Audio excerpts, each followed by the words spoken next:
राधे राधे। महाराज जी, आपने कहा है कि नाम जप से कई जन्मों के शुभ अशुभ कर्मों के फलों का नाश होता है। फिर ये भी कहा है कि प्रारब्ध को अवश्य में भोक्तव्यम। ये दोनों बातें अब इसमें देखो भाई, प्रारब्ध किसे कहते हैं जान जाओगे तो प्रश्न का समाधान हो जाएगा। जो हमारे बहुत जन्मों के कर्म जमा है उनका नाम है संचित कर्म। उनमें से जो निकाल लिया गया, जैसे हमारे गोदाम में गेहूं जमा है उसमें से 5 किलो निकाल लिए और पिसा लिए और रसोई में ले आए, यह है प्रारब्ध। और वो जो जमा है वो है संचित। अब जो कर रहे हैं उसे क्रियमाण कर रहे हैं। तो शरीर रचने के समय जो कर्म शुभ अशुभ से इसका हिसाब हो गया कि ये 5 वर्ष में ठोकर लगेगी, इतने में ये होगा, इतने में पूरा पहले से निश्चित हो चुका है। दुख और सुख दो बातें, तो अब वो नहीं मिटाई जा सकती। पीछे जो गोदाम उसमें आग लगा दिया, आगे जो फसल इसमें आग लगा दी ज्ञान के द्वारा। लेकिन जो शरीर बन के आया कि 35 वर्ष में किडनी फेल हो जाएगी, तो फेल हो गई। नई खेती भजन की आज की है, आज भजन कर रहे हैं, लेकिन पीछे जो हमने कर्म किया उसका फल पहले से निश्चित हो चुका है। और ये पूरा सब कर्मों का फल नहीं है, सब कर्म तो संचित कर्म है। वहां तो गोदाम लगा हुआ है कर्मों का, उसको भगवान जला देंगे। इसको भजन के द्वारा नष्ट करते हैं जो नया क्रियमाण, और प्रारब्ध को भोग लेते हैं। आप समझ पा रहे हो? तो प्रारब्ध इसलिए बड़े बड़े संतों को भोगना पड़ता है कि रामकृष्ण परमहंस जी के कैंसर था, बड़े बड़े संतों के शरीर में देखा जाता है। तो बोला फिर कौन सा कर्म है, जब सब कर्म नष्ट हो जाते हैं तो इनको स्वस्थ होना चाहिए। सब कर्म नष्ट हो जाएंगे, लेकिन प्रारब्ध जो बन चुका है वो भोगना पड़ेगा। इसीलिए बड़े बड़े संतों के जीवन में रोग कष्ट विपत्तियां देखी जाती हैं। जो बहुत भजनानंदी, जो दूसरों के कष्ट निवारण कर सकते हैं, वो खुद कष्ट में पड़े देखे जाते हैं।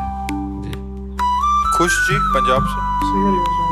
श्री हरिवंश। महाराज जी, महाराज जी आपकी कृपा से दिनचर्या का निर्वाह हो रहा है। महाराज जी आपके श्रीमुख से सुना था, हम आपसे कह रहे हैं राधा राधा नाम जप करो, कोई पापाचरण ना होने पावे, ये सावधानी रखो, माता पिता की सेवा करो।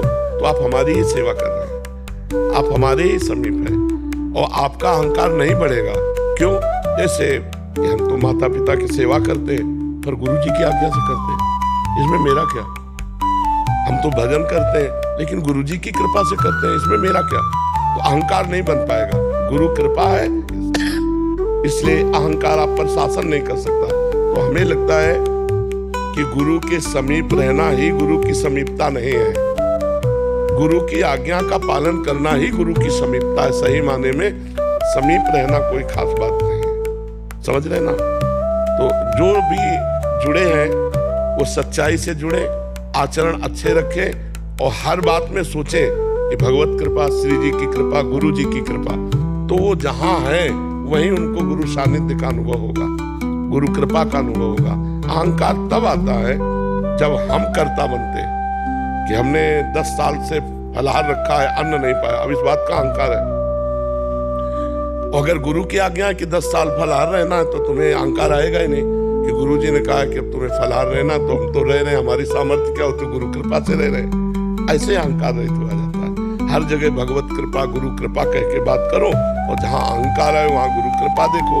ये सब चतुरता आ जाएगी जब आप गुरु की आज्ञा का पालन करेंगे। आज्ञा का पालन नहीं तो मुझे लगता है समीप रहने पर भी लाभ नहीं मिलेगा। कभी कभी दीपक तले अंधेला पाया जाता है। बड़े महापुरुषों के समीप जो उनकी आज्ञा का पालन नहीं करते, समीप रहते हुए बहुत गलत पाए जाते हैं। और एक दूर रहता हुआ आदमी उनकी बात मान गया, बहुत अच्छा चल गया। तो हमें लगता है उनकी बात मानना खास बात है, उनके समीप रहना खास बात नहीं है।